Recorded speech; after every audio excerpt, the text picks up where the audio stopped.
Hindi ako makaget over sa kabit kong tricycle driver.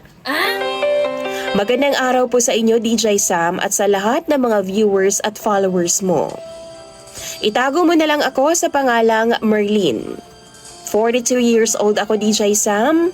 May asawa na at mas bata siya kaysa sa akin. 39 years old ang partner ko, DJ Sam. Nasa Maynila po siya ngayon at nagtatrabaho bilang panday o mason.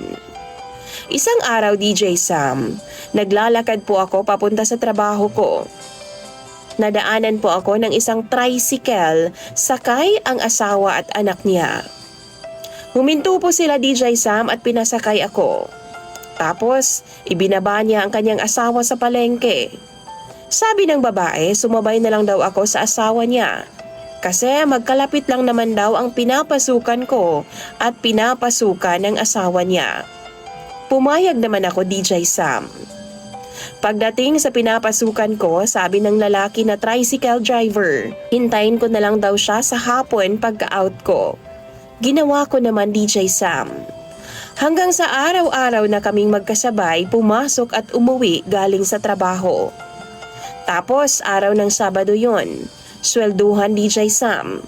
Nagulat na lang ako na paglabas ko sa pinapasukan ko, nandun siya. Nakangiti siya, DJ Sam. At may regalo siyang bagong bili na blouse para daw sa akin.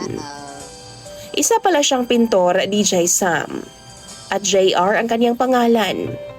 Nagyaya siya sa akin na pupunta daw kami sa kamag-anak niya. Mamamasya lang daw kami, DJ Sam, at sumama naman ako sa kanya. At doon kami natulog.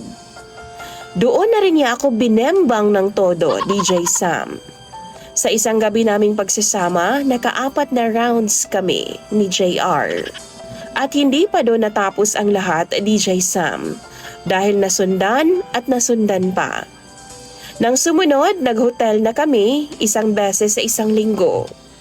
Sabi ni JR sa akin, DJ Sam, wala na daw siyang gana sa asawa niya at tuwing magtatalik daw silang dalawa, ako daw ang nasa isip niya. Inaamin ko, DJ Sam, napakagaling sa kama ni JR. 37 years old lang din siya. Mas bata siya sa akin ng 5 taon. At ang problema ko ngayon, DJ Sam, malapit na kasing uuwi ang mister ko galing sa Maynila. DJ Sam, pag nagkataon, di ko na makikita pa si JR. Kaya ano bang gagawin ko? Sana mag-comment ang mga viewers at followers mo, DJ Sam. At isa-isa ko po yung babasahin sa comment section. Maraming salamat in advance and more power to your program, DJ Sam. Isa sa mga followers mo, Merlin.